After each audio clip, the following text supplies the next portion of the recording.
बस सिर्फ शुक्रिया अदा करना। नहीं, तकरीर के लायक मजा नहीं। मैं कह रहा हूं हजरत, मैं अपनी जिंदगी का एक मिनट बर्बाद नहीं होने देता हूं ना। आप जानते हैं, जिनको बर्दाश्त ना हो वो जा सकता है, हम खूब जानते हैं। शोरा से भी अपील करूंगा, जलसा वालों कान खोल के सुनो। और सिर्फ निकाह सस्ता करने से काम नहीं चलेगा, जलसा भी सस्ता करना पड़ेगा। भाड़े की भीड़ और भाड़े के खतीब से हम अपनी नस्लें नहीं बचा पाएंगे। बैठो। ईद और बकरीद को भी मुलाकात होती है, वो भी रोजा पूरा रख के नहीं जाते हो। बिस्मिल्लाहिर्रहमानिर्रहीम।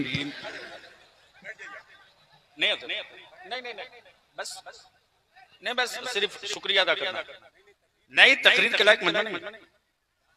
मैं कह रहा हूं हजरत, मैं अपनी जिंदगी का एक मिनट बर्बाद नहीं होने देता हूं ना। आप जानते हैं, आज आपकी भरपूर तकरीर इस्लाह मुआशरा पे होगी। कुर्सी लगाइए। जलसे को लोग जलसा रहे हैं। नहीं होता है। या तो आप जलसा करो या मुशायरा करो। इतना वक्त नहीं है। ले आओ।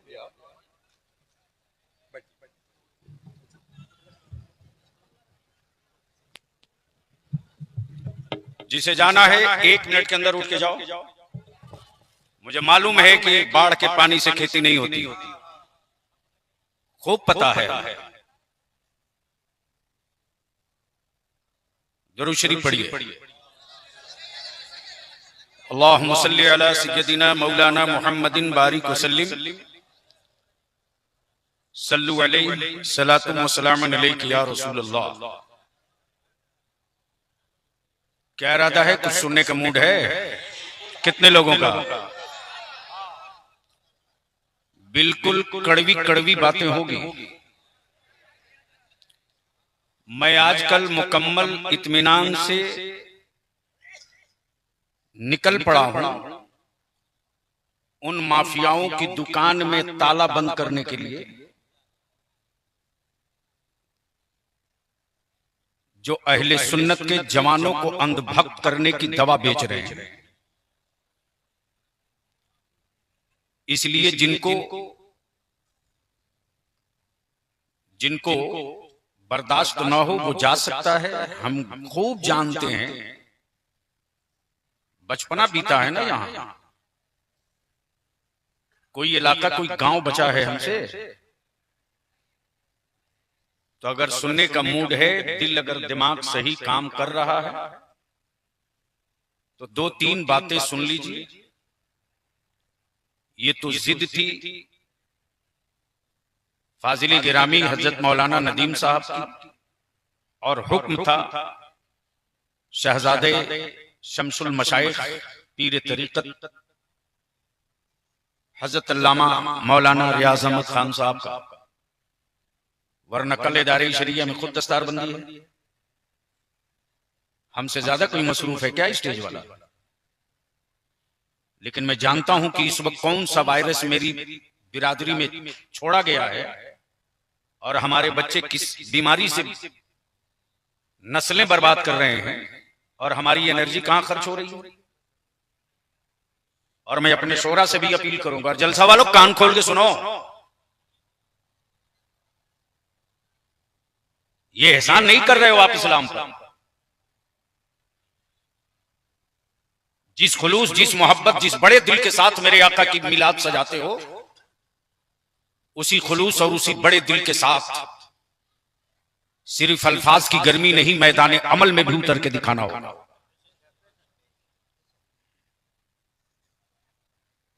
हजरत शहजादे शमसुल मशाइख का हुक्म हुआ कि अभी जो चल रही है तहरीक, अल्हम्दुलिल्लाह मैं सुकून के साथ मरने का रास्ता हमवार कर रहा हूं। वरना मैं भी अपनी तकरीरों का रेट फिक्स करता तो मुझसे ज्यादा मालदार कोई खतीब नहीं होता। और सिर्फ निकाह सस्ता करने से काम नहीं चलेगा, जलसा भी सस्ता करना पड़ेगा। भाड़े की भीड़ और भाड़े के खतीब से हम अपनी नस्लें नहीं बचा पाएंगे। बैठो।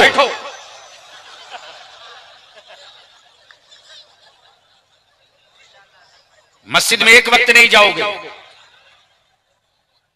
ईद और बकरीद को भी मुलाकात होती है, वो भी रोजा पूरा रख के नहीं जाते हो। बलियाबी की गुफ्तगू का ये हिस्सा आंख खोल करके देख लीजिए, सुनिए भी देखिए भी। हजरत, इस वक्त पूरी दुनिया में रिसर्च हो रहा है, गौर से सुनना नौजवान। पूरी दुनिया में इस वक्त मौजूए बहस सिर्फ दो है, एक का नाम इस्लाम और दूसरे का नाम कुरान। आप मुसलमान हो सुन करके उनसे पूछो इस्लाम की लज्जत, जिन्होंने समझकर इस्लाम कबूल किया है।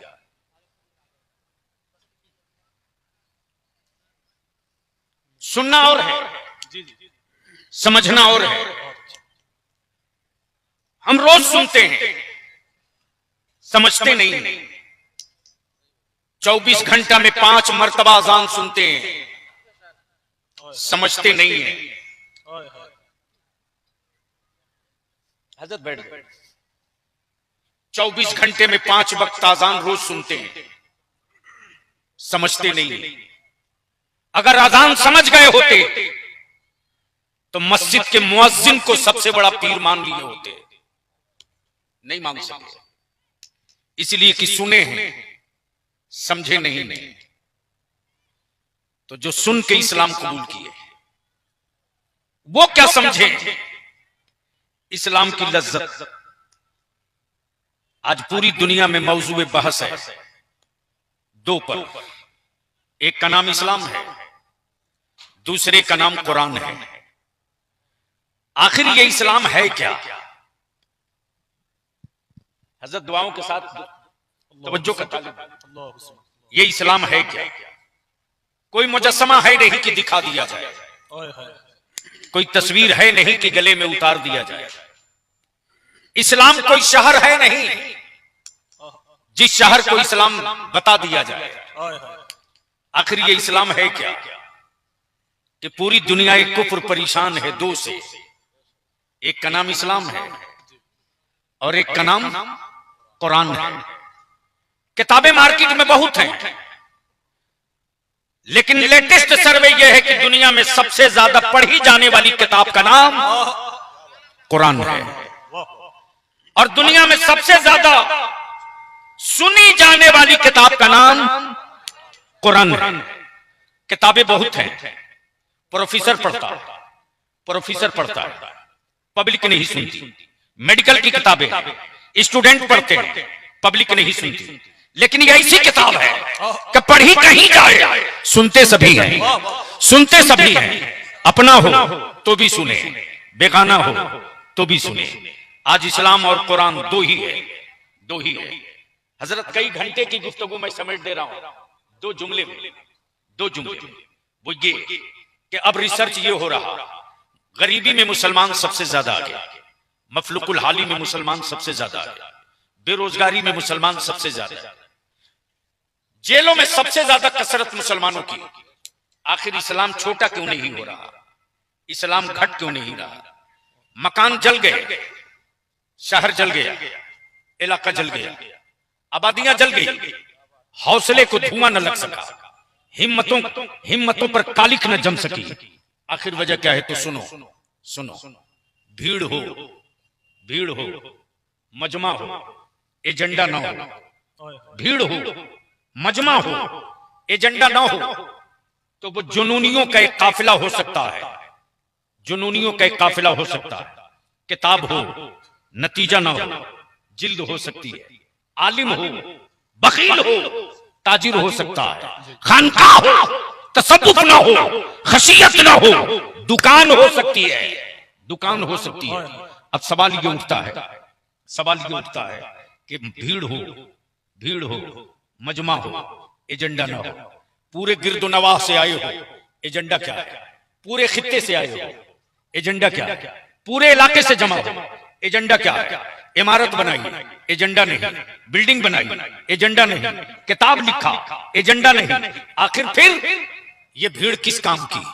ये सैलाब किस काम का, ये लोग किस काम के। अब यहीं रोक लो थोड़ी सी भैया, माइक कई को हटा दो प्लीज, माइक कई को हटा दो बाबू, ताकि आवाज साफ साफ समझ में आवे। आखिर ये इस भीड़ का इस्तेमाल क्या है, भीड़ का इस्तेमाल क्या है।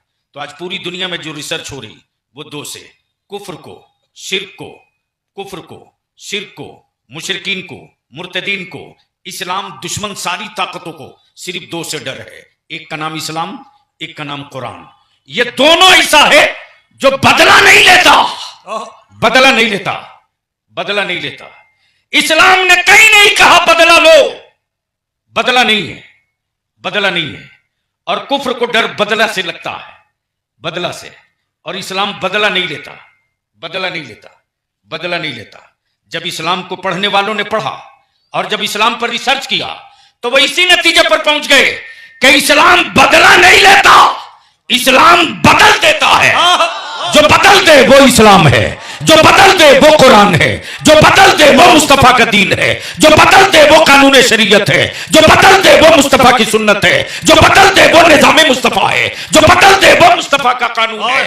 अब तारीख पढ़ लीजिए, तारीख पढ़ लीजिए। आप सुन चुके हैं गरीब नवाज कमेटी वालों, दुनिया ने देखा इसी भारत में गरीब नवाज पर पानी बंद किया गया। मेरे ख्वाजा ने बदला नहीं लिया, मेरे मोइनुद्दीन ने बदला नहीं लिया, बल्कि आना सागर को ही बदल के रख दिया। बदला नहीं लिया, आना सागर को बदल के रख दिया। लेकिन कौन समझाएगा आपको, कौन समझाएगा आपको। आपने अपनी औलादों के हाथ में 50,000 के मोबाइल दिए, एक मर्तबा नहीं पूछा आपने कि बेटे इस डब्बे का इस्तेमाल क्या है। रोज आग के बिस्तरे पर बलियाबी जैसे ना जाने कितने करवट बदल रहे हैं। मेरी बेटियां खैरों के आंगन की जीनत बन गई। हम नारा लगाते रह गए, हम नारा लगाते रह गए, हम लंगर करते रह गए। मेरी पीठ से दीवार खसक गई और हमको वहम है कि हम बड़े मजबूत, हमको वहम है कि हम बड़े मजबूत। सुनो, मैं शहजादे शमसुल मशाइख से अपनी एक आप बीती शेयर कर दूं। हजरत बलियाबी के आंसू थमते नहीं। लोग कहते हैं तेरी सेहत क्यों नहीं बनती, 3 दिन रह ले मेरे साथ, सिर्फ 3 दिन। अगर वजन 5 किलो कम ना हो गया तो कहना। खुद को जीना बहुत आसान है, मैदान में उतर के जी के दिखा दो। खुद को जीने के लिए कीड़े भी जी ले तैयार, लेकिन अपनी नस्लों के हिफाजत के लिए, जीने के लिए जिगर पैदा करना पड़ेगा। जब मैं तहरीक बेदारी के सिलसिले में हजरत या आपके महसी मुजफ्फरपुर से आ गए, जब कई नशिस्तें हो गई, मैं थक गया। मौलाना फाक साहब, मेरा दिमाग काम नहीं कर रहा था, क्या करें। तब मैंने स्कूल और कॉलेजेस के बच्चों को बुलाया। मैंने कहा बेटे देख, मेरी हिम्मत अब टूट रही है, तुम लोग मेरा सपोर्ट करो। हजरत पैर से जमीन खसक गई। ये बच्चों की तफसील जानने के बाद लड़कों ने कहा हजरत हम लोग लिस्टिंग करते हैं 5 प्रखंड के हाई स्कूल इंटर तक के बच्चों को। उसी में एक लड़का बोला सिर्फ एक से काम नहीं चलेगा, बेटियों को भी अपने बुलाइए। मैंने कहा बच्चे और बच्चियां दोनों को बुलाओ। इसी तरह से 1-to-1 गुफ्तगू हो रही थी। जब मैंने अपने एजेंडे को बता दिया और बताने के बाद मैंने कहा मैं अब आपकी राय जानना चाहता हूं, आज आप लोग मुझको सहारा दो, मैं क्या करूं। गौर से सुनना मेरे अजीज, नारे वाली तकरीरें बहुत हो चुकी, चूमने वाली तकरीरें बहुत हो चुकी, फजीलत पे रातें हमने बहुत बिता ली। अब नस्लों की जरूरत पे गुफ्तगू का वक्त आ गया है। जब नस्लें बची रहेगी तब गरीब नवाज की चादर जाएगी, जब नस्लें सलामत रहेगी तब बज़्म मिलाद सजेगी, जब नस्लें बाकी रहेगी तब मस्जिदों के मीनारे की हिफाजत होगी। नस्लें न रहेगी तो हम रह के कहां क्या करे लेंगे। हजरत शेख तरीकत जिस वक्त मैंने बच्चों से पूछा बताओ हर सहूलत बाप दे रहा फिर भी मेरी बेटियां गैरों के साथ कैसे चली जा रही हैं। सुनना, गैरतदार मावों के दूध पिए हो तो सुनो। हजरत जानते हैं बच्चों ने जवाब दिया कि एक टीम है, एक टीम है। और बिल्कुल फिल्मी अंदाज में उस बच्ची पर कोई अटैक करता है और उस बच्ची के साथ कोई बदतमीजी करता है। उसी में कोई गैर मुस्लिम का बच्चा उसके बचाव में आता है और उस टीम में लड़कियां भी हैं। वही लड़कियां अब उस बच्ची से कहती हैं तेरे लिए वो फलाने पर मुकदमा हो गया और तेरी वजह से अब उसकी लाइफ क्रॉस हो जाएगी, तेरे लिए वो जान पे खेल गया, तेरे लिए उसने अपना पूरी लाइफ बर्बाद कर दी। उसके बाद एक पार्टी बनती है, बर्थडे पार्टी। उस पार्टी में मेरी कौम की बेटी को बच्चियां बुलाती हैं और वहीं से मेरी बच्चियों पर डोरे डाले जाते। मैं अर्ज करूंगा कब्बारो कमसार वालों, बाप दादा की छोड़ी हुई विरासत बचा लो। अगर ये बचा लिए तो 100 सालों तक तेरी औलादें सर उठाकर जिंदा रहेगी। और अगर ये हाथ से निकल गया तो याद रखना, याद रखना,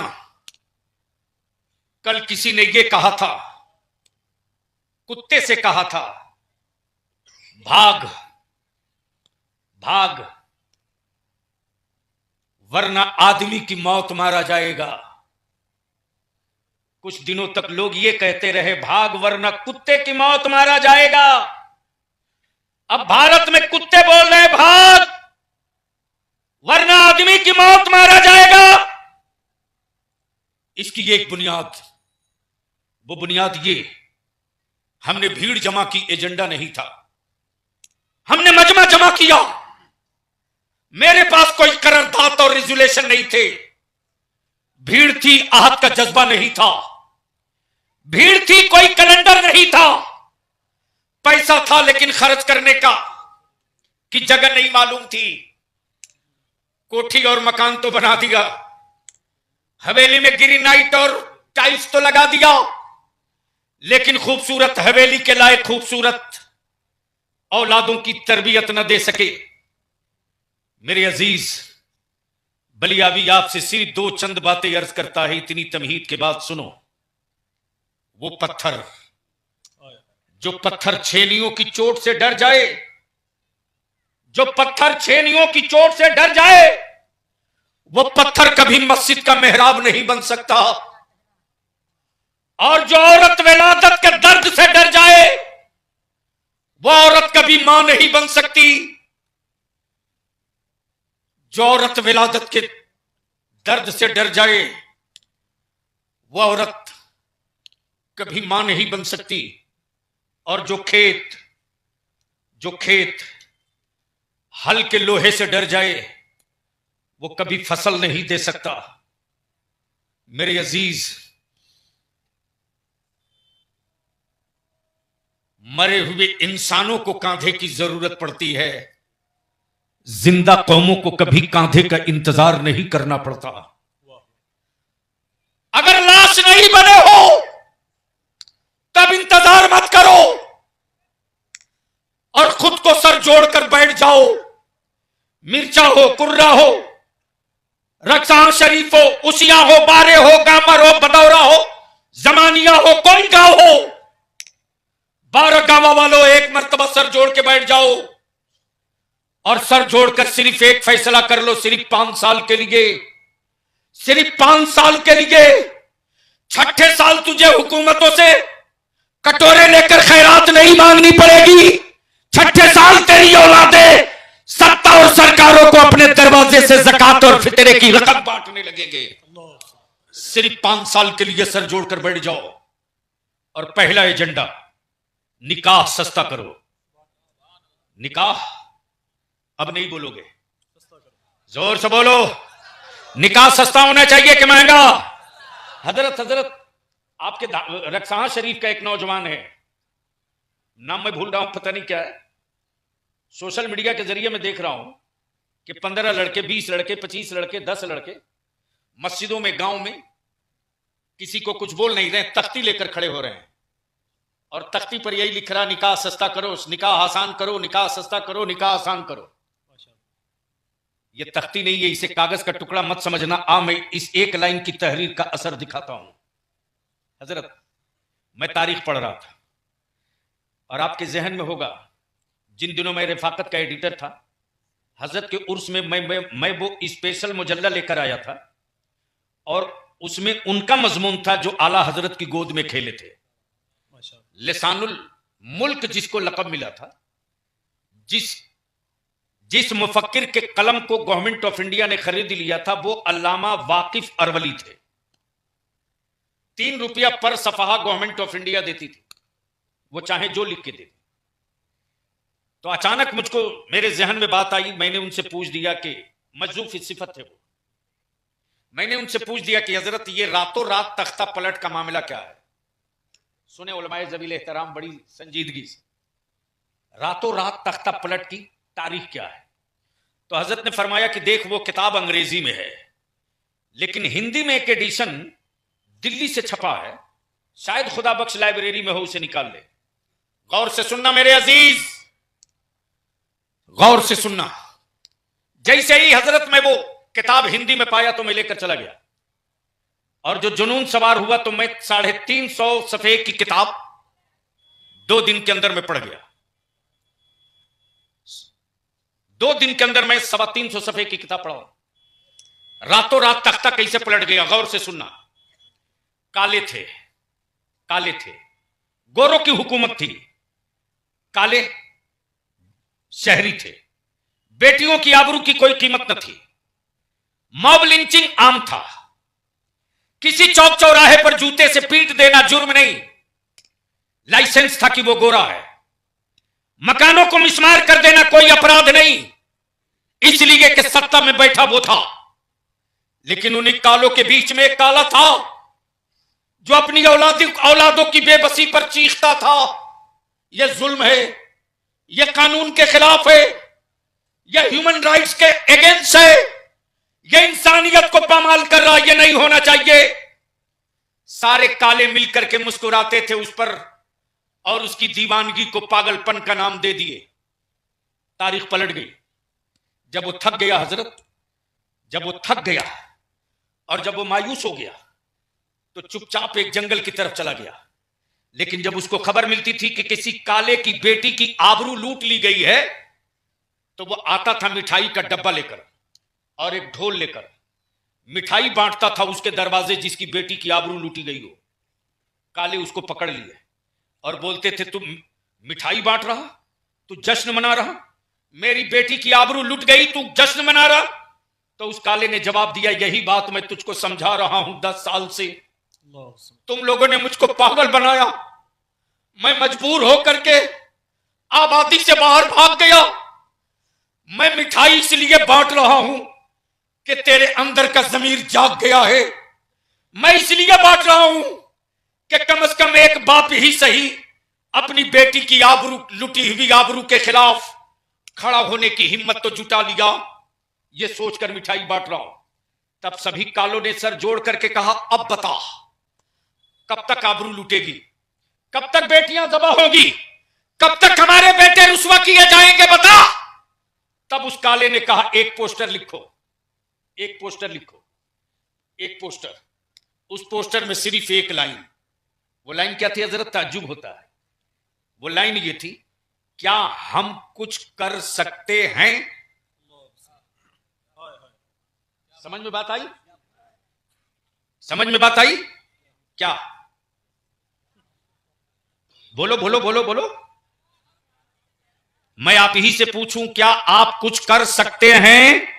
अरे बोलो ना, जोर से बोलो, क्या आप कुछ कर सकते हैं? क्या आप कुछ कर सकते हैं? इसी पर कायम रहिएगा। जैसे ही पोस्टर छापा, नहीं बोला प्रेस में नहीं जाएगा, हाथ से लिखो और जितने काले हैं सबके दरवाजे पे पोस्टर लगा दो, क्या हम कुछ कर सकते हैं। सुबह को जो भी काला अपना दरवाजा खोल रहा देख रहा, लिखा हुआ, क्या हम कुछ कर सकते हैं। तो अंदर का जमीर बोल पड़ा, यार हम क्या नहीं कर सकते हैं, हम बहुत कुछ कर सकते हैं, हम क्या नहीं कर सकते। हम बहुत कुछ कर सकते हैं। 15 दिन के बाद बोला दूसरा पोस्टर लिखो, अगर कुछ कर सकते हो तो फला तारीख को फला मैदान में जमा हो जाओ। गोरों का मुल्क चारों तरफ काले काले काले काले काले काले पट गया। अब तलाशा जा रहा है कि जिसने बुलाया वो है कहां। अब एक टीले पर चढ़कर देख रहा था कि काले कितने आए हैं। जब देखा कि चारों तरफ सिर्फ काले काले दिख रहे हैं, तब करीब आया। लोगों ने कहा बोल अब क्या करना है। कहा स्टेज किधर है काबू। कहा सब लोग नीचे रहो, मैं ऊपर जाऊंगा। ऊपर गया और ऊपर जाने के बाद कोई तकरीर नहीं, वही जुमला दोहराया, क्या आप कुछ कर सकते हैं।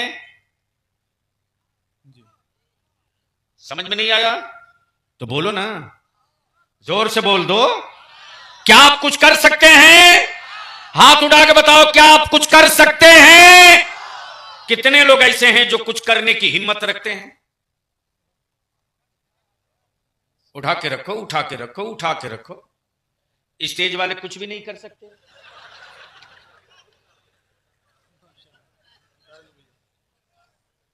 अरे उठा कर रख, डरता क्यों है। उड़ा दोनों हाथ मुट्ठी बांध के। अब मेरे साथ एक बात, एक उसी सवाल का जवाब देना, क्या आप कुछ कर सकते हैं। जोर से बोलो, क्या कुछ कर सकते हैं। क्या कुछ कर सकते हैं। तो सिर्फ एक काम करो, निकाह को सस्ता कर दो और इसी पैसे को बचाकर अपनी औलादों को पढ़ा दो। 5 साल के बाद पूरे भारत में कोई और नजर नहीं आएगा। हर दफ्तर में, हर ऑफिस में अब्दुल्ला और अब्दुल रहमान का बेटा। नारे तकबीर, नारे रिसालत, फैजाने हुजूर गरीब नवाज अल्लामा बलियावी साहब कुल्ला। मैं पूछता हूं ईमान वालों, बताओ, वाह वाह। जब मस्जिद के दरवाजे पर मेरी कौम का कोई गरीब बेटी का बाप गमछा बिछाकर भीख मांगता है और मस्जिद के मेंबर से मेरा आलिम ऐलान करता है कि फला की एक मुसलमान अपनी बेटी की शादी के लिए आपसे मदद मांगने आया है। जब कुफ्र की हवेलियों में बैठने वाले इस्लाम के दुश्मनों को मालूम हो गया कि मुसलमानों की बेटियां बोझ बन गई हैं, चंदे के बल पर इनकी बेटियां रुखसत हो रही हैं, तब गैरों का कलेजा चौड़ा हुआ रे।